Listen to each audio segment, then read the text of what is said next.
só para orientar um pouquinho, né? Depois também, se alguém quiser, a gente disponibiliza, não tem problema. Então, por isso ela está aqui até... Você já contou tudo. Perfeito. Você quer que eu passe mais para frente? Você quer fazer a apresentação primeiro? Eu Pode corro ser atrás de você. mais um só, Daniel. Está ótimo. Então, como vocês estão vendo, né? Nós tivemos a seguinte preocupação de trazer para a realidade todas as empresas, né? Então, uma desmistificação. Essa é talvez uma primeira tarefa nossa aqui. Então, quando a gente fala de incentivos, que não é só incentivo, né? É dedutibilidade, é renúncia, é isenção. Basicamente, nós estamos dizendo o seguinte: nas suas empresas, mas não só nas suas empresas, vocês terão uma grata surpresa até na pessoa física também. Vocês podem fazer muito. Então, a provocação que eu começo aqui com todos é a seguinte: ninguém cuida melhor do nosso dinheiro do que nós mesmos, né? E todos concordamos que o governo é o último que cuida melhor do nosso dinheiro do que nós. Mas, se a gente concorda com isso, nós não estamos sendo coerentes. Por quê? Nós estamos devolvendo todos os anos para o governo, municipal, federal, estadual, um caminhão de dinheiro, proporcionalmente, cada um na física ou jurídica, que a gente poderia estar usando de uma maneira mais inteligente ou, no mínimo, sobre a nossa administração, de acordo com a filosofia de cada um. Então, Dani, se quiser só o próximo, o que eu estou mostrando, então, já estamos no próximo? Já estamos. Já estamos. Você pegou aí? Perfeito. Então, quem pode usar os benefícios? É o que nós falamos: pessoas físicas, pessoas jurídicas tributadas pelo lucro real, empresas que paguem ICMS, empresas pagadoras de ISS. E o que é importante é entender assim: o que eu faço com este dinheiro? Então, entendi, Luiz, tem dinheiro de renúncia, de dedutibilidade. Então, para vocês terem uma ideia da enormidade de aplicação disso, que é o próximo slide, quais são esses incentivos, né? Em termos de isenção, áreas contempladas e custo ou lucro operacional. Nós estamos já nesse slide, né, Dani? Já, isso. Tá. Ou seja, tudo que vocês já ouviram falar, Lei Rouanet, Lei do Audiovisual, Lei do Bem, FIA, Lei de Idoso, Pronom, Pronas, Lei do Esporte, Vale Cultura.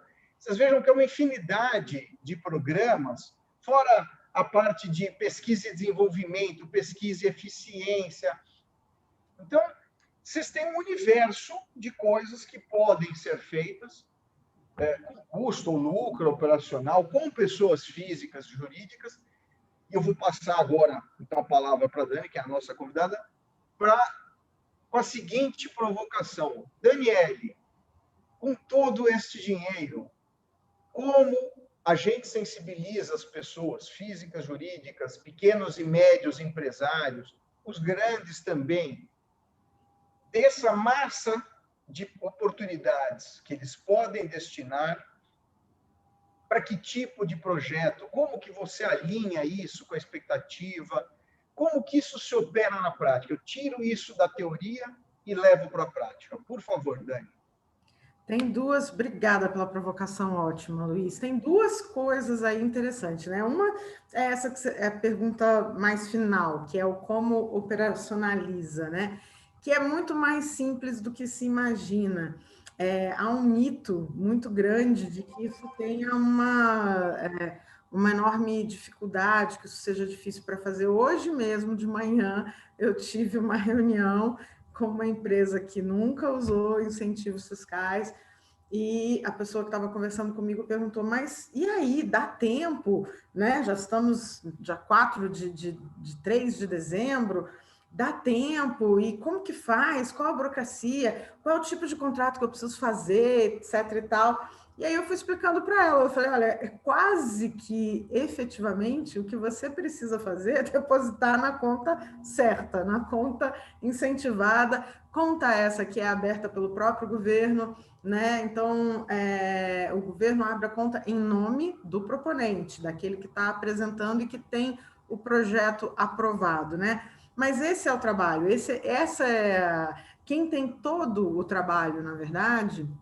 é o proponente. O proponente precisa escrever um projeto de acordo com várias regras, com vários critérios, né? Existe uma exigência de documentação, de experiência na área, e aí depois isso vai para uma comissão, para uma análise de admissibilidade, depois disso vai para uma comissão de notório saber, que aprova, ou critica, ou solicita mudanças, que faz cortes, às vezes, no orçamento, e aí quando esse projeto é integralmente aprovado, o provavelmente é um certificado, que é, na verdade, a publicação no Diário Oficial, seja em âmbito municipal, estadual ou o Diário Oficial da União, quando é o federal, e com isso, isso significa que esse projeto realmente está apto a captar. E aí é o momento que ele vai buscar a empresa, e o que a empresa precisa é isso, é conferir se esse projeto está aprovado, está publicado no Diário Oficial, então tudo ok, ele vai ter uma conta específica. Essa conta específica é o que o patrocinador precisa depositar. O que o patrocinador precisa fazer, lógico, é estabelecer um contrato com esse proponente, como qualquer relação, né, que você estabeleça dentro de uma pessoa jurídica, de uma grande empresa, você vai ter o contrato, seja uma contratação de um serviço, uma compra de um produto, você vai ter ali. E aí é que vem, eu acho que o segundo pedaço da sua pergunta, e aí eu queria voltar lá no primeiro slide, que tem uma provocação também ali, né? Que é essa historinha aqui embaixo, ó, eu até coloquei uma figurinha aí, né?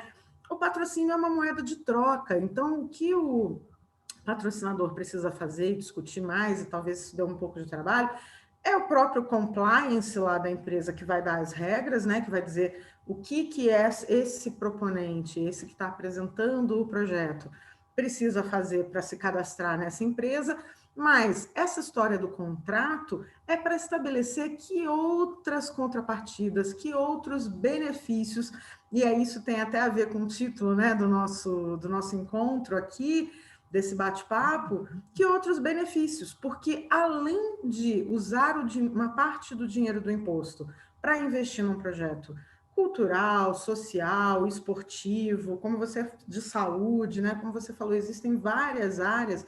Então, além de estar provocando algo, fazendo bem, né? Como você falou, além de estar fazendo algo útil para a sociedade e sabendo onde o seu dinheiro está sendo aplicado, né? Podendo cobrar, podendo ter indicadores, pedir resultados específicos, ter métricas claras em relação a esses resultados, você pode ter uma série de outros benefícios, como visibilidade, né? Associar, pode ter permissões de uso de imagem, de um trecho daquilo, você tem benefícios de relacionamento, né, que são muito importantes. Eu vou falar disso um pouquinho mais para frente, tem um slide também só para a Deixa eu te gente fazer mostrar. uma pergunta, Dani. É só para esclarecer para todos que estão nos ouvindo que eu falhei no introito aqui para dizer assim: todos que quiserem formular perguntas podem mandar aqui pela página mesmo, e que nós vamos reunir, endereçar aqui para oportunamente, seja agora ou seja um pouquinho mais para o final, para que sejam respondidos. Minha pergunta, Dani, para você, para todos que estão nos escutando, é a seguinte: então você está dizendo que eu posso pegar parte desses impostos que eu pago, ou que eu vou deduzir, ou que eu sou incentivado, que basicamente estão falando em imposto de renda, ICMS, IPTU, ISS, e usar isso aqui em projetos já prontos, aprovados, publicados no Diário Oficial, e que atendam um propósito simplesmente porque eu quero ajudar, ou é estratégico, porque se afina com a nossa filosofia, o que eu acho prioritário, e que isso também pode ser reverter para a própria imagem da empresa, para os indicadores sociais da empresa. É isso mesmo? Exatamente. Indicadores esses que vão até, a gente está falando até de relatório GRI, né? A gente está falando. Isso é muito útil. Eu vou pular aqui uns slides, mas depois a gente vai voltando. A ideia é ser mesmo um bate-papo, e por isso que foi muito legal você fazer esse corte para que as pessoas se sintam à vontade de mandar perguntas. Então, os slides são só para acompanhar, né? Não é para a gente seguir aqui à risca. Para a gente ter os exemplos, né, ter esse apoio. Então, essas vantagens que você está falando, exatamente, elas atendem tanto as grandes empresas, porque também tem um pouco esse mito, né, Luiz, de que esse negócio de incentivo fiscal é só para quem é muito grande, para quem paga imposto com lucro real. De fato, para o imposto de renda, em geral, todas as leis elas regem esse princípio, né? Quem usa o lucro presumido realmente não consegue ter essa vantagem.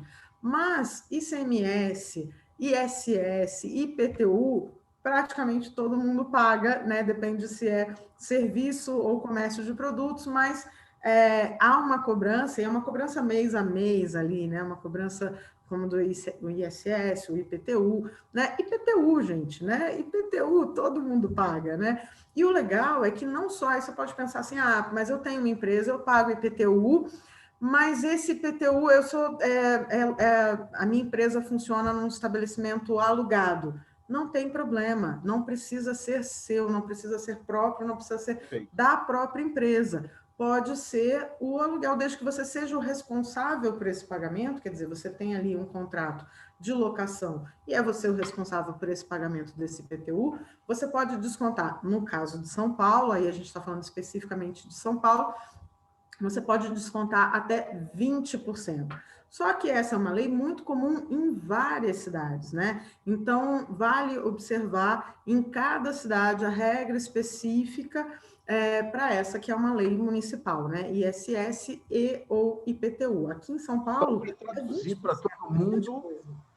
que paga IPTU, eu conheço a maior parte das pessoas paga em 10 parcelinhas. Está dizendo que 2 parcelinhas você pode destinar Exatamente. para projetos bacanas. Exatamente. 2 parcelas, você tem exata certeza de onde esse dinheiro foi parar, onde esse dinheiro foi aplicado. E você pode cobrar resultados, você pode ter indicadores, né? E você pode ter retorno com isso, que era o que a gente estava falando das vantagens dessas contrapartidas, né? Então você tem aí visibilidade, se você é realmente uma empresa, você pode associar a sua marca a esse projeto. Então, nos materiais de divulgação, nas publicidades, nas comunicações, no site do projeto, você pode ter a sua marca ali divulgada, então é uma ótima estratégia de divulgação. É uma estratégia, a gente estava falando um pouquinho antes de começar, até com o Daniel, a gente estava falando o quanto as empresas hoje, o quanto a sociedade desconfia da publicidade, né? A publicidade nunca vai deixar de existir, ela é extremamente relevante, mas as empresas ficarem ali se autoelogiando o tempo todo já cansou, então elas buscam novos formatos para se aproximar do seu público e para passar mensagens de uma forma diferenciada, né? Trazer conteúdos relevantes, associando a sua marca a questões importantes para essa sociedade, para os seus prováveis consumidores. Então, o que acontece? Esses projetos são ótimos fornecedores de conteúdo, por exemplo, para as redes sociais da empresa, né? Então, isso é uma troca mesmo, né? Então, os projetos podem ceder pequenos trechos, frases, filmes, fotos, ou conteúdos, ideias, trabalhar juntos conteúdos, né? Isso é uma contrapartida super possível e está aí dentro desse gancho da visibilidade, de uma maneira geral. Tem a questão de relacionamento, né? De você fazer relacionamento direto com o seu público consumidor. As empresas que são B2B também podem se favorecer muito. Então, por exemplo, você patrocina uma peça de teatro e você tem direito a uma parte desses ingressos. Então, você pode convidar aqueles seus principais compradores, né? Porque às vezes no B2B, às vezes é mais difícil, né? De você ter esse relacionamento, de você criar uma oportunidade de estar próximo de vários. Então, chegar assim no final de ano e você convidá-los para estar num evento social, cultural, é super interessante, né? Relacionamento com o Daniele, poder público. Diga, só Luiz. para afinar para o nosso público, quando nós estamos falando, então, de projetos, nós não temos restrição, quer dizer, podem ter projetos que são culturais, tem projetos de inclusão, de conscientização, tem projetos ambientais, esportivos, quer dizer, é uma gama de possibilidades que é difícil não ter receptividade por parte do doador ou do renunciante àquela parcelinha para carimbar, para que vá isso para esses projetos. Uma coisa que eu lembrei, para te provocar aqui, provocar o Daniel também, que quando a gente preparou o seminário para vocês, a gente falou do IPTU, falamos do pequeno e médio, falamos da pessoa física, e nós mencionamos um tema que é bacana aqui também, que é o negócio da nota fiscal eletrônica. Então, que também dá para carimbar a cada compra, a cada jantar, almoço, enfim, aliar isso a determinados projetos e instituições. Correto, Daniele? Correto, até isso, quer dizer, uma maneira super simples de todo mundo participar, né, que é com a nota fiscal paulista, né? Então você dá o CPF ou o CNPJ e você contribui também, ali é uma parte do ICMS que o consumidor, né, pode resgatar ou ele pode doar, direcionar para uma instituição. Então, até nisso, a gente consegue contribuir de uma maneira muito fácil, né, e muito simples, com organizações, né? E aí, nesse caso, geralmente, organizações sem fins lucrativos, quer dizer, são organizações com finalidade social mesmo. E o que você trouxe de comentário é super bacana, porque é isso, na verdade, existe uma infinidade de possibilidades, e aí por isso que eu até voltei para esse slide aqui, né? Quando a gente fala de Lei Rouanet, Lei do Audiovisual, a gente está falando de cultura, né? De projetos culturais, cinema, teatro, dança, preservação de patrimônio, museus, exposições, livros, CDs, DVDs, shows musicais, turnês, uma infinidade, né? Certamente deixei muita coisa de fora. Aí a gente tem a Lei do Bem, que também fala de pesquisa, desenvolvimento e inovação. A gente tem o FIA, essa sigla, fala de infância e adolescência. Então, projetos sociais para crianças, né, e adolescentes estão também abarcados aqui. Lei do Idoso, então, projetos que podem ser sociais, podem ser de saúde, podem ser mesmo de cuidados, formação para idoso, estão dentro da Lei do Idoso. Pronon são projetos ligados à oncologia, então, aí para questões ligadas ao câncer, né? O Pronas é para acessibilidade, então a gente está falando de todas as deficiências, né? Aliás, hoje é o Dia Internacional da Pessoa Portadora de Deficiências, né? Então tem aí muitas lutas para a gente contribuir pela lei do Pronas.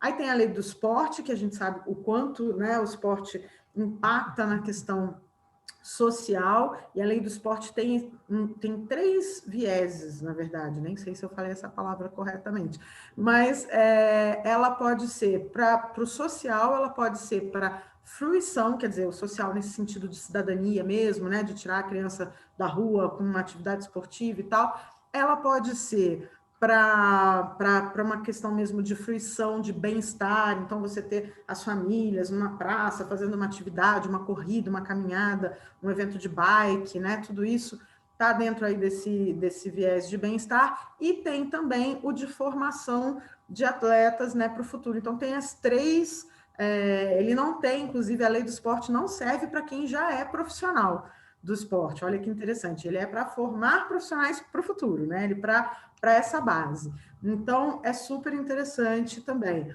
Ainda tem o Vale Cultura, que é para o uso mesmo, né? Para fomentar o consumo, para as pessoas poderem comprar livros, revistas, CDs, DVDs e tal.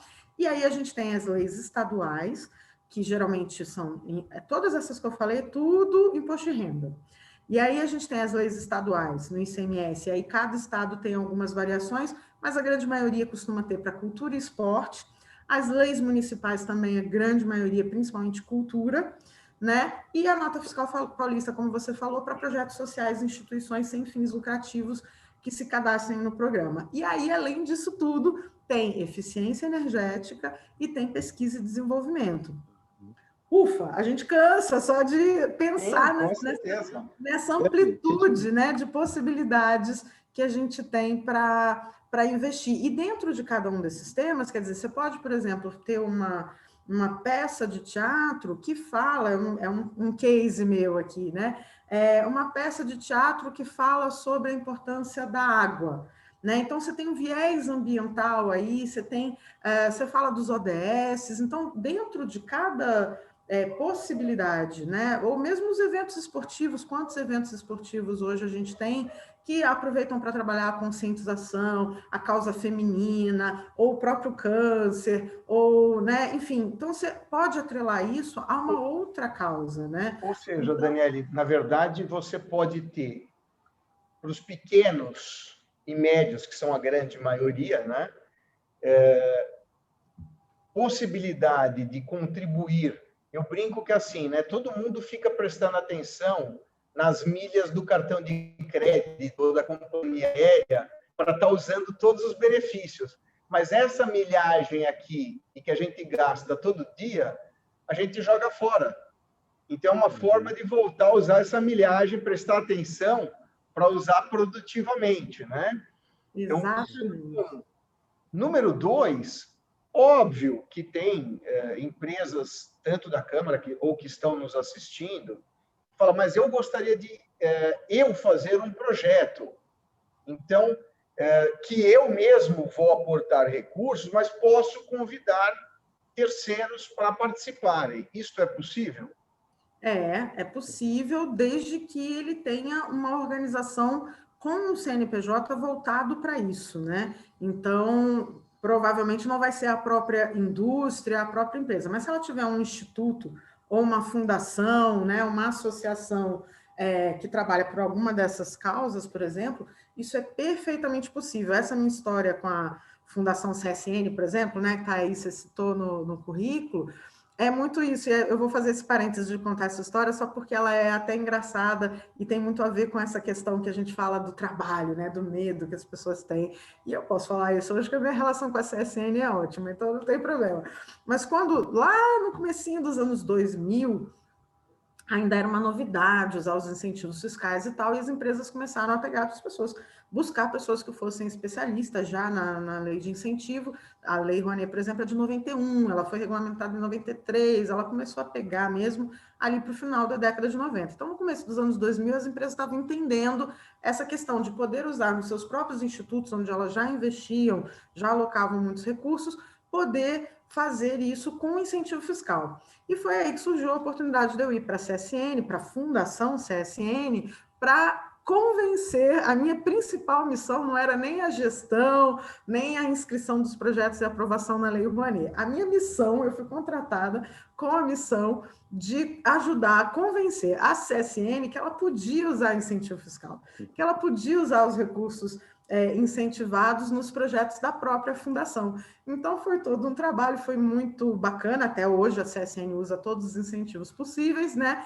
Mas o que eu gosto de contar que é engraçado é que no começo, quando eu e a minha diretora, a gente ia conversar com a área fiscal, com a área de contabilidade e tal, as persianas, as janelinhas, as portas, tudo se fechavam. E a gente ia, eu brincava com ela e falava, isso vai dar um problema na minha autoestima, porque eu chego aqui nesse corredor e todo mundo bate porta, fecha a janela, ninguém queria falar com a gente, com esse medo, né? Nossa, vai dar trabalho, ai, vai me gerar mais auditoria, ih, vão pegar, vou cair na malha fina. Não acontece, gente, não é assim, é realmente muito tranquilo, não tem grandes impactos, porque é tudo em cima da declaração que a própria empresa fez. Então, saber o valor que ela tem dentro dos seus limites, dos seus percentuais possíveis, e ela aportar direto naquela conta do projeto e tal. Então, não tem grandes trabalhos, não tem grandes mistérios, não gera mais auditoria, não gera problemas para as empresas, tanto que está aí,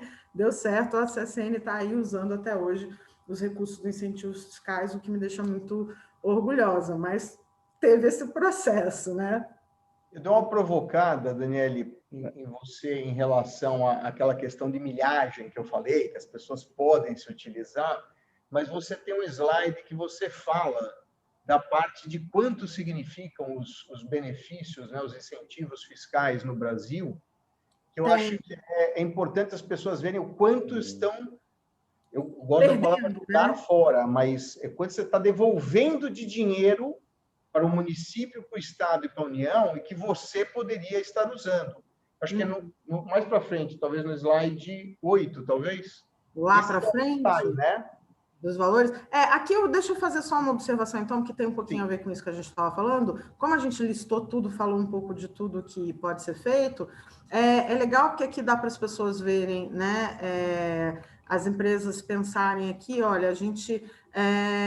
Eu botei aqui em amarelo, porque o único imposto que concorre entre si, isso é uma informação importante, os únicos impostos que concorrem entre si são os da cultura, né? Porque existe até 4% para o investimento em cultura. Aí, se você vai usar tudo na Rouanet, ou no audiovisual, ou vai dividir, e de que forma você vai fazer essa divisão, é uma decisão sua da empresa. Você tem até 4% do imposto de renda para usar em cultura. E aí o resto, porque é muito comum a gente chegar nas empresas e eles dizerem, eu tenho 4%, esse ano eu tenho pouco dinheiro, porque ainda tem que fazer esporte, nanana.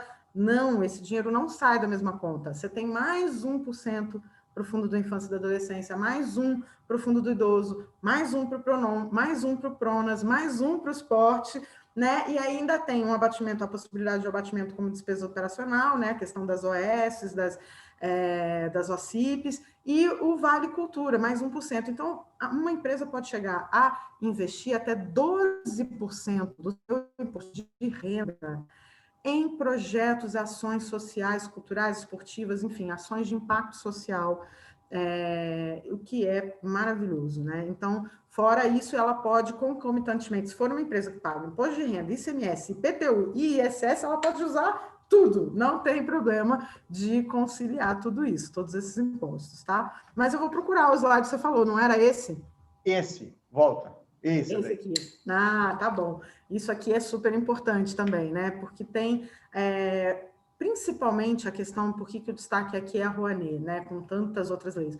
A Rouanet é muito vitrine, porque, obviamente, a gente está falando de cultura, ela envolve também famosos, pessoas famosas, conhecidas, e aí ela virou uma grande vitrine, né? Então todo mundo fala, nossa, mas Lei Rouanet, mas incentivo fiscal, nossa, quanto dinheiro para a cultura. É o menor de todos os incentivos fiscais que existem no Brasil. O total de investimentos fiscais no Brasil é de 271 bilhões. Tem isenção fiscal para tudo que você imaginar, né? A geladeira que a gente tem em casa tem isenção, uma série de produtos fabricados na Zona Franca de Manaus, né? Quanta coisa, enfim, carros, etc. e tal.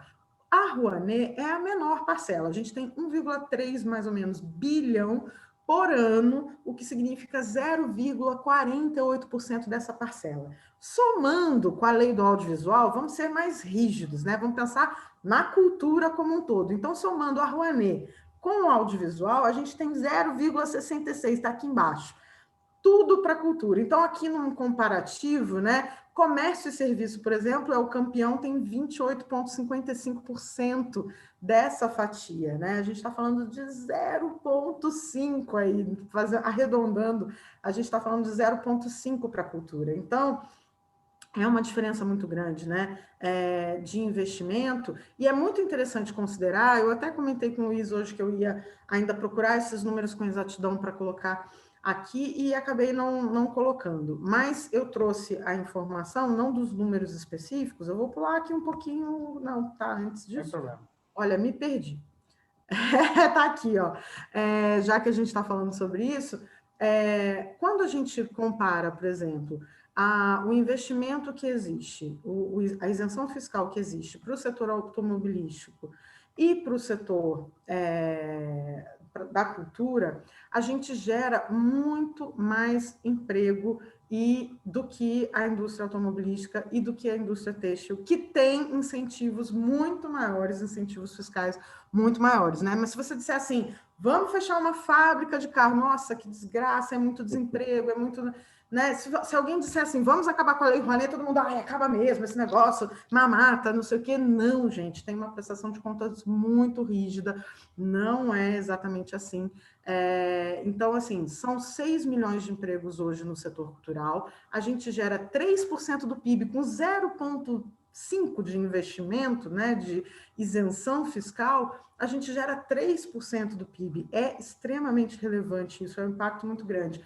A gente impacta em todos os outros setores da economia, olha que loucura, é o único que tem, é o único setor que tem essa característica, né? Você tem vários setores que impactam em vários, um setor impacta em outros 10, em outros 2, isso tudo está numa pesquisa da FGV, tá? Depois eu botei as referências lá no final, para quem quiser depois conferir, pesquisar e saber mais. A gente impacta em tudo, porque é isso, um projeto cultural tem uma gigantesca cadeia produtiva, né? Então, a gente contrata contador, a gente contrata advogado, a gente contrata do maquiador, e aí, quando a gente fala nisso, a gente está falando de uma pessoa que compra uma maquiagem, que compra essa maquiagem tem uma outra indústria, né? Tem um outro. Então é nesse sentido que a gente diz. Aí figurino, a gente olha a gente impactando lá no texto também, né? E aí o transporte que leva, que traz, o restaurante onde as pessoas vão depois, ou que a própria equipe, né? Precisa, o catering ali que a equipe precisa. O turismo, né? Aqui em São Paulo, por exemplo, o Sérgio Saleitão trouxe essa informação que está aqui, que a gente perdeu, que São Paulo perdeu 68 bi com a pandemia. Aliás, desculpa, São Paulo é metade disso, é 34 bi. Essa aqui foi a informação que ele deu em relação ao Brasil. Isso a gente estava em julho, quando eu anotei esse número. Então, vocês imaginem agora o quanto a gente perdeu, porque é isso, as pessoas vêm para São Paulo e aí pegam um ônibus ou um avião, ou, enfim, passam numa estrada e pagam um pedágio e chegam a São Paulo, ficam hospedados, seja num Airbnb, seja num hotel, ou mesmo que fiquem na casa de um amigo, mas elas vão pegar um Uber, vão até o teatro, é o ingresso do teatro, é o bilheteiro do teatro, é o segurança do teatro. Então, assim, é uma cadeia gigantesca, que às vezes a gente não tem ideia, a gente não fala muito do quanto a gente gera de emprego, de renda, e isso é muito importante, né? Além desse efeito multiplicador, essa questão desse duplo impacto, esse impacto econômico e o impacto simbólico, né? Ampliação de conhecimento, educação, conscientização, a gente acabou de falar, quantos temas a gente pode trazer de reflexões por meio de um projeto cultural, então. Então, eu estou aqui fazendo um recorte só da cultura, porque, obviamente, é a minha praia, né? O que eu mais trabalho, né? Embora eu trabalhe também com esporte, com social e tal, mas sempre muito na perspectiva da cultura, até por conta da minha formação. Então, eu fiz aqui um recorte, mas imagina a gente multiplicar isso por essas organizações sociais todas, né? Que trabalham com... Mostra então para a gente, Daniele, naquele slide, quer dizer, para as pessoas não ficarem pensando só em filantropia ou benemerência, quer dizer, como se faz para multiplicar o seu dinheiro, né?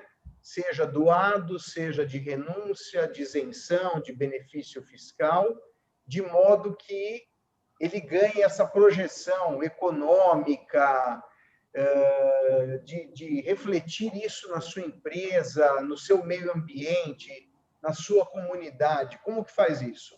Exatamente. Essa mudança, né? Você falou hoje aqui também em filantropia e tal, né? Essa mudança de pensamento é bastante forte. Eu até coloquei aqui a FDC, Fundação Dom Cabral, que é de onde vem esse slide, na verdade, esse é um slide roubado de uma apresentação do Luiz, do Luiz Carlos, e é muito também a tendência do GIF já há alguns anos, né? O GIF é o Grupo de Institutos e Fundações Empresariais.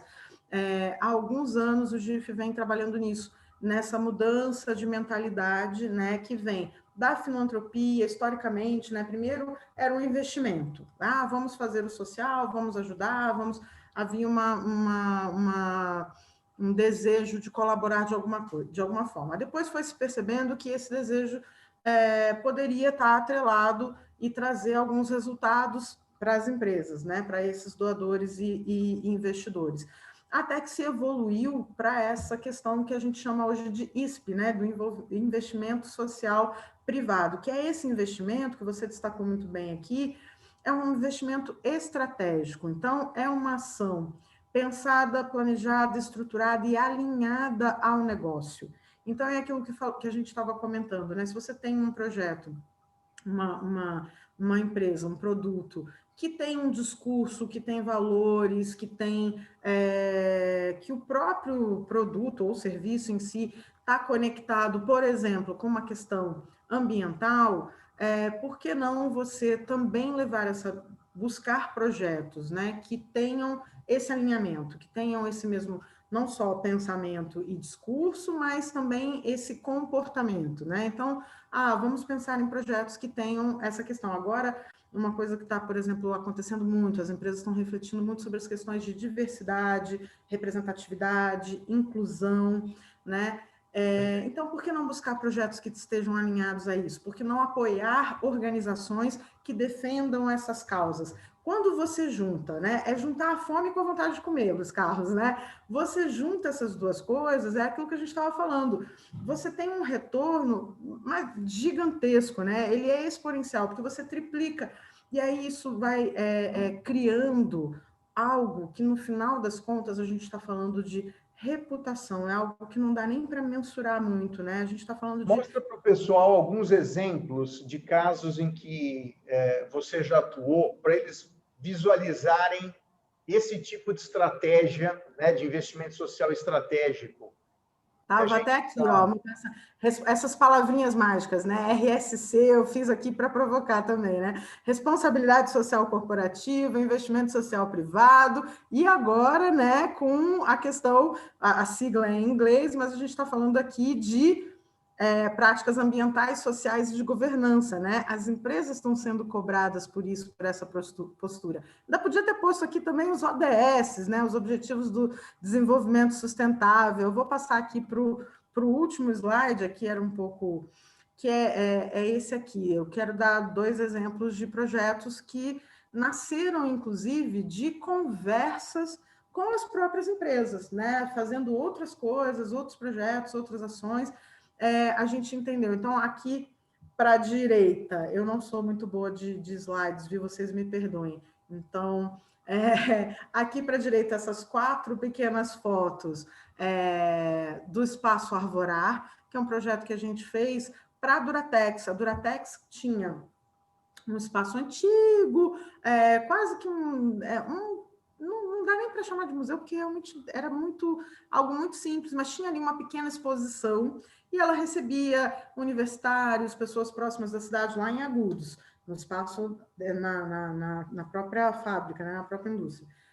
A Duratex tinha, então, lá, e estava mortinho, né, caidinho, ficando feinho, ficando velho, e eles queriam falar, puxa, a gente tem tanta coisa para falar da madeira, né? E a gente queria dar uma revitalizada nesse espaço, mas a gente não tem dinheiro, a gente está muito sem dinheiro para investir nisso. Será que a gente não consegue fazer isso com uma lei de incentivo, já que a finalidade é fazer para o público, é fazer para a população, ser uma coisa aberta? Eu falei, opa, vamos pensar nisso. E aí, o que a gente desenvolveu? Uma exposição que conta a história da madeira na sociedade. É importante notar que não é uma exposição institucional, né? Como patrocinador, no final da exposição tem lá um vídeo, fala um pouco, faz o link com a própria Duratex, né? Mas olha só como já é vantajoso, já está num espaço que é da própria Duratex, né? Lógico que está aberto à visitação pública, né? Mas olha como é vantajoso, né? Então, no final, você faz o link, mas é óbvio, madeira e Duratex está ali, né? E aí a gente conta a história da madeira em todos os sentidos. Então, vejam que tem aqui madeira, é arte, cultura, e ela é toda interativa. Então, aí tem os brinquedos, tem o uso da madeira desde que o homem descobriu o fogo, né? E começou a ter casa, fazer móveis, construir casas com madeira, até os brinquedos, a música, os instrumentos, né? E a gente fala também das questões de biodiversidade no Brasil.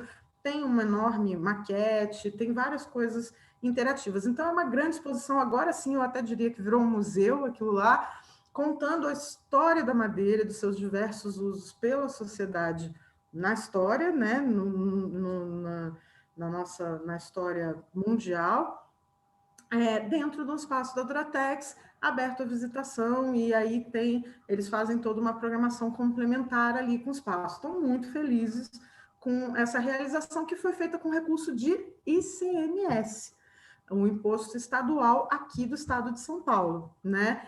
O outro exemplo é o Tem um Rio na Biblioteca, que é uma história, é uma peça de teatro que acontece em escolas, né? Aqui embaixo tem uma pequena fotinho de uma escola até que tem um teatro, algumas nem tem teatro, a gente faz na quadra, junta a criançada.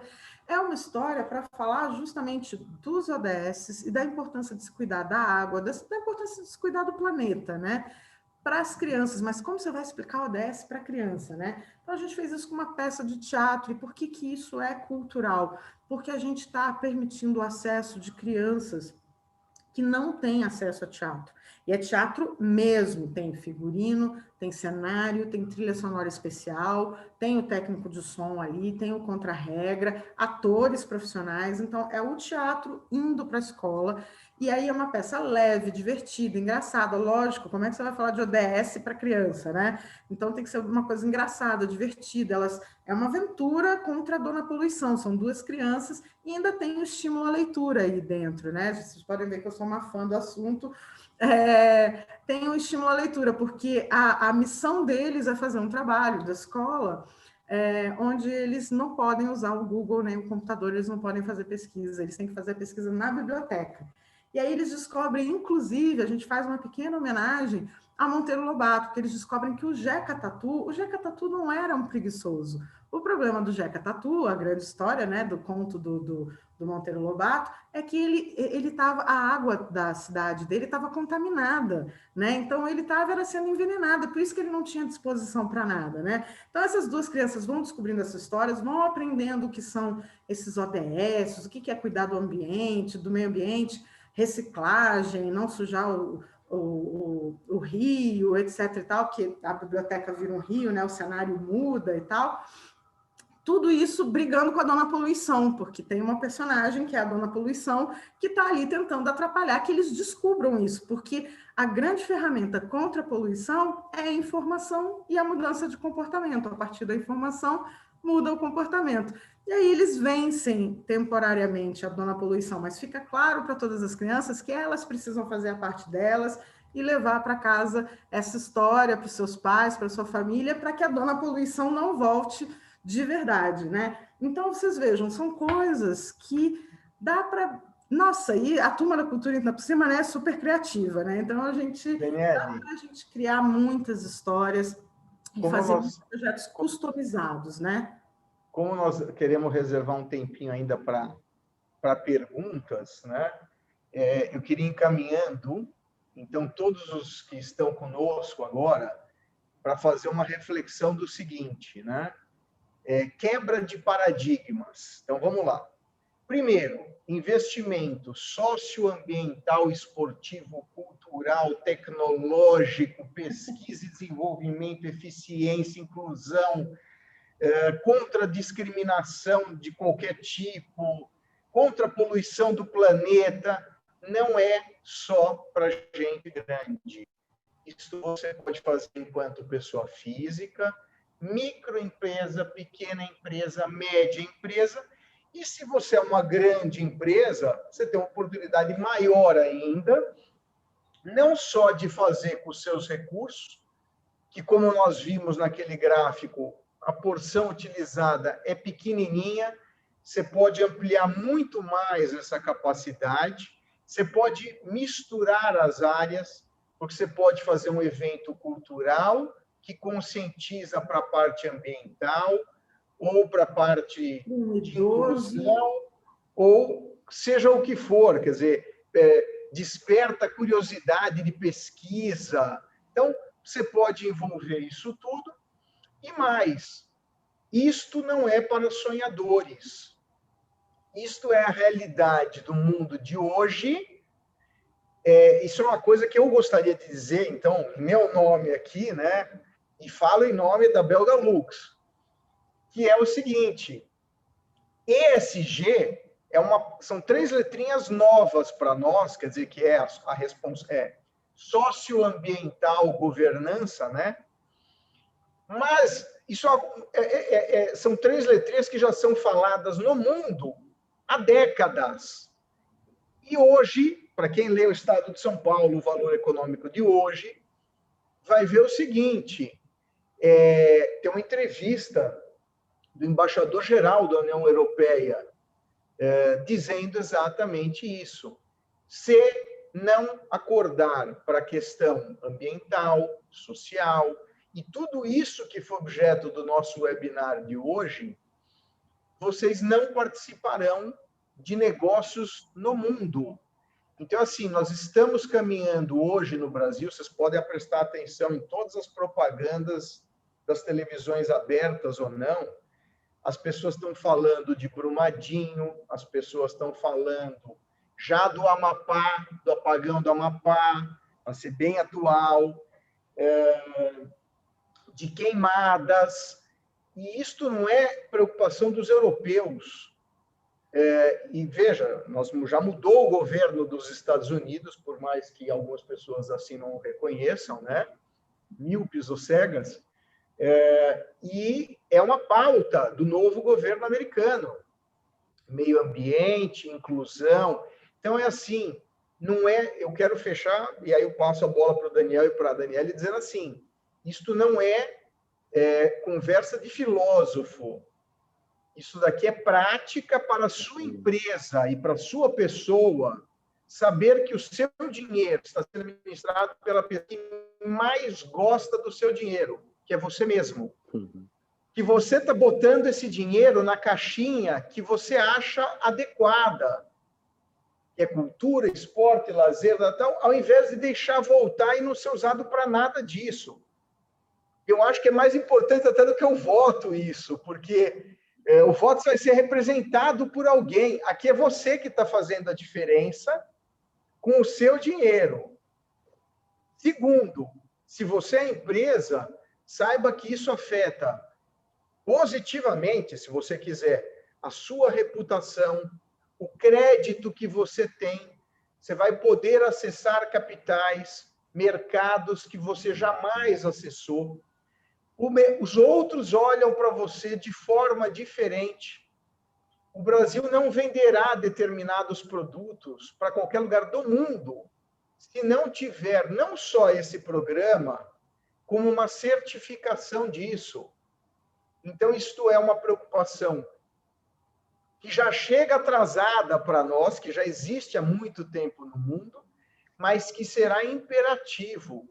Você não será considerado nem para abrir conta em banco se você não tiver um mínimo de compliance social, de inclusão, de preocupação, sabendo que isto não é dinheiro jogado fora. Você está cuidando dos seus filhos, dos seus netos, da água que você bebe, do ar que você respira.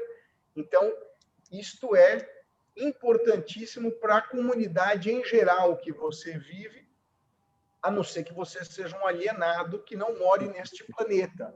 Mas morando nesse planeta, nós estamos todos no mesmo barco, né? Inclusive para os seus funcionários, né? Para os seus colaboradores, esses públicos, esses relacionamentos, você pode direcionar projetos e atendimentos até ali para o seu próprio umbigo. Você ainda pode, no final das contas, você ainda pode estar lidando com o seu próprio umbigo, né? Mas que é tão fundamental, né? Como não cuidar dos seus colaboradores, dessa participação?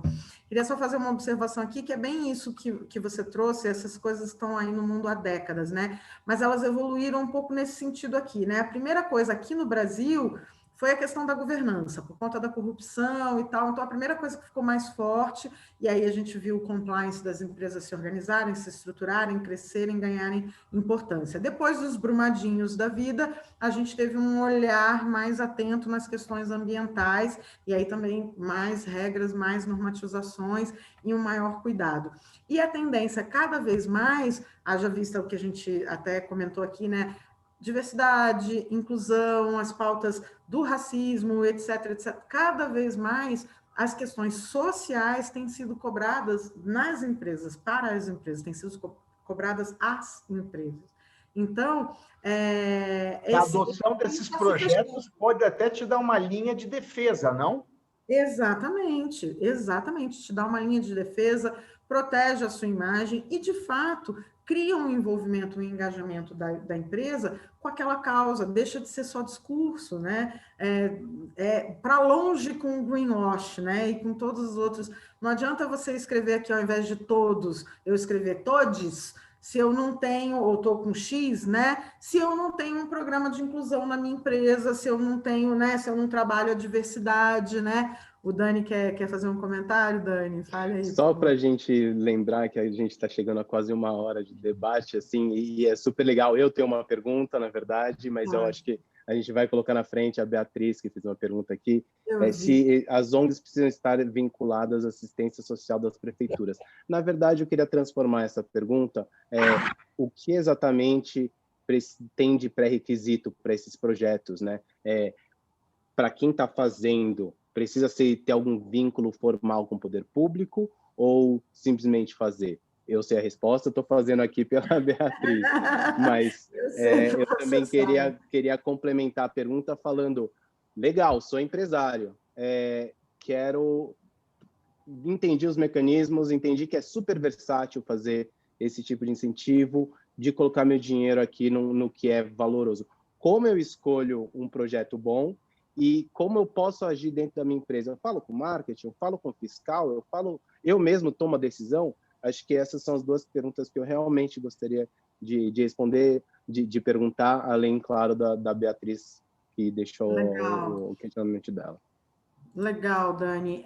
Eu acho que... Bom, primeiro vamos começar com a da Beatriz, né? Não, na verdade, também há uma diversidade enorme de pessoas, instituições, organizações que podem participar. Há uma exigência de que sejam instituições ou pessoas idôneas, porque se pede certidão negativa para tudo, de tudo, enfim, há um certo cuidado que sejam pessoas experientes e idôneas, né? Mas podem ser pessoas físicas, podem ser pessoas jurídicas com e sem fins lucrativos, tá? É claro que cada lei vai ter algumas especificidades, então mas assim, a grande maioria permite que sejam pessoas jurídicas com e sem fins lucrativos, e algumas permitem também, como é o caso da cultura, permitem também a inscrição até de pessoas físicas, né? Mas com todo esse cuidado. Então, ela vai ter que, pessoa física vai ter que apresentar certidão negativa de débito municipal, estadual, federal,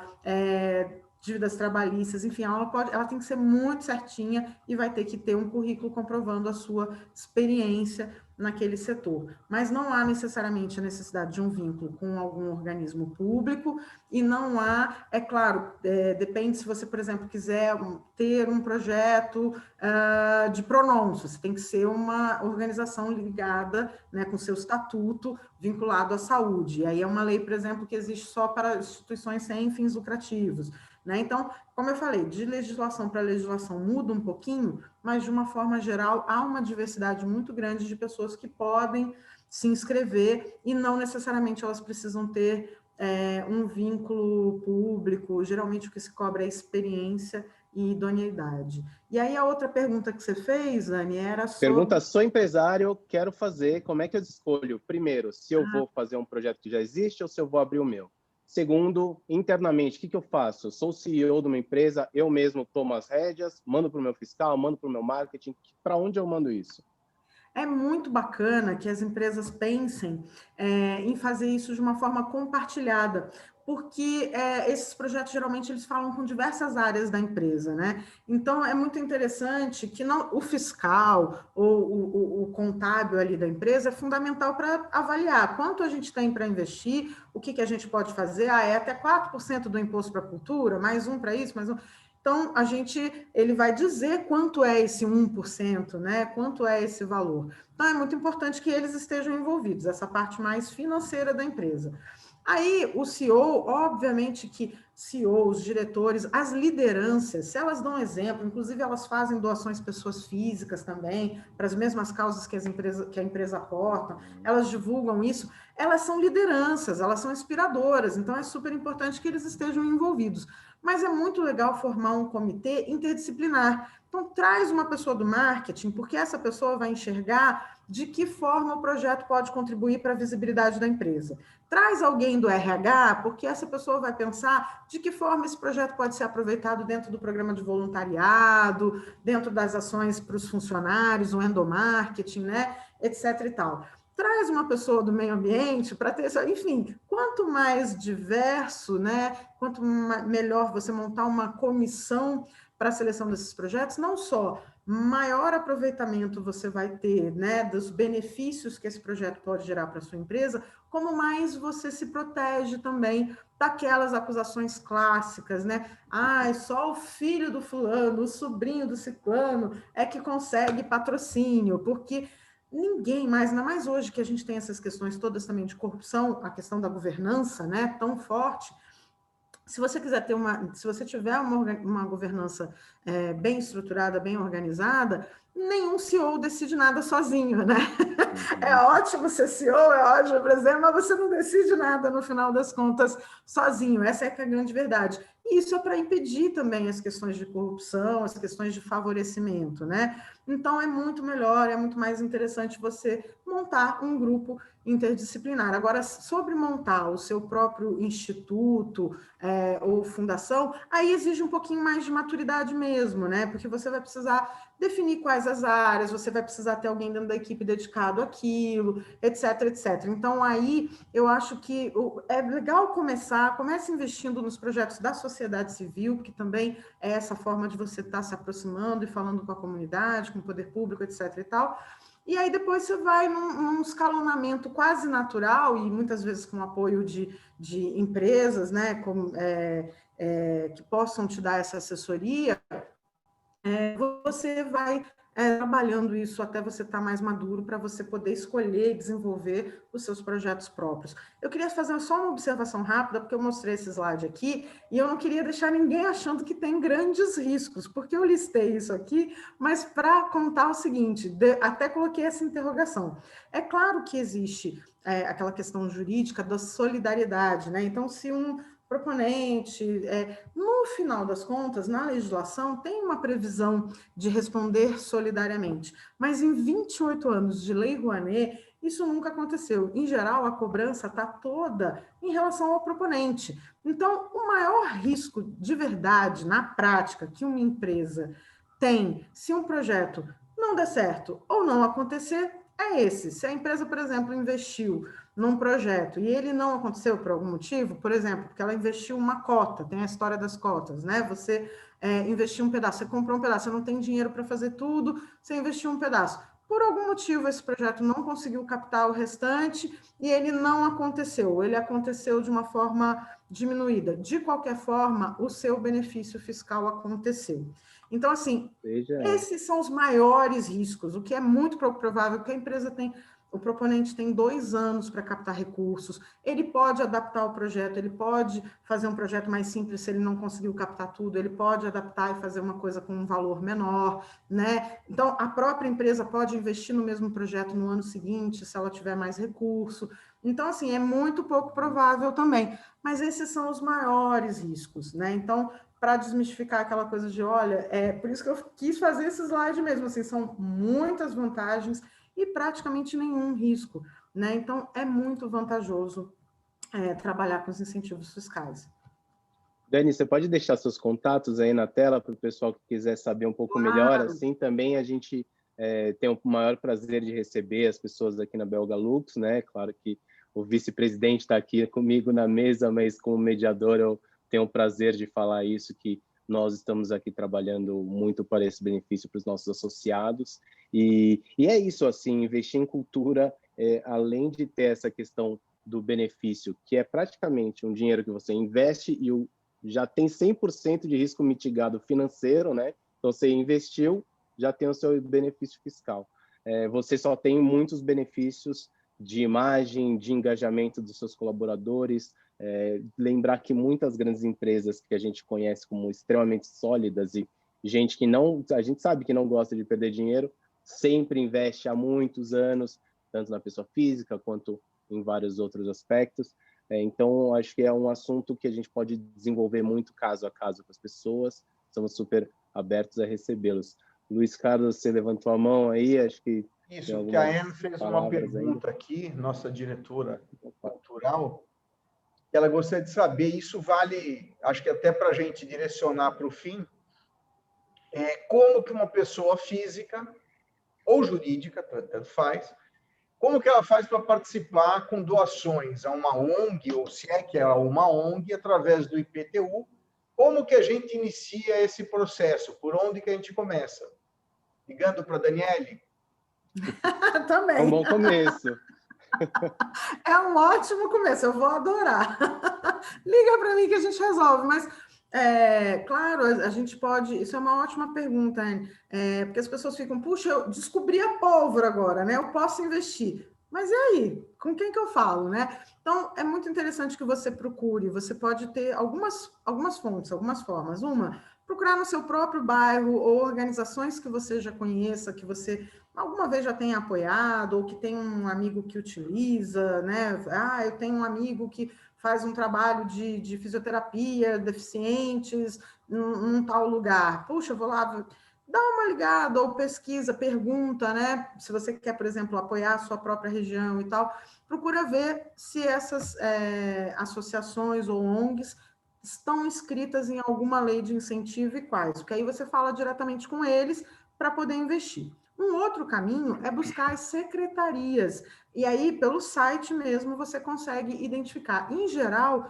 todas elas, as municipais, as estaduais e a Secretaria Federal de Cultura, por exemplo, mas também na lei do esporte, nas outras leis isso também acontece, elas publicam os projetos aprovados, não só no Diário Oficial, mas elas têm ali ou uma lista dos projetos ou das organizações ou empresas ou pessoas físicas, né, proponentes aprovados, ou elas têm, às vezes, até um sisteminha, que é o caso, por exemplo, no caso da cultura, no âmbito federal, tem o Versalic, né? Você entra lá, versalic.gov.br, e você pode pesquisar, e aí você pode dizer assim, eu gosto de memória, patrimônio, restauro, você pesquisa lá, restauro, vai aparecer os projetos de restauro.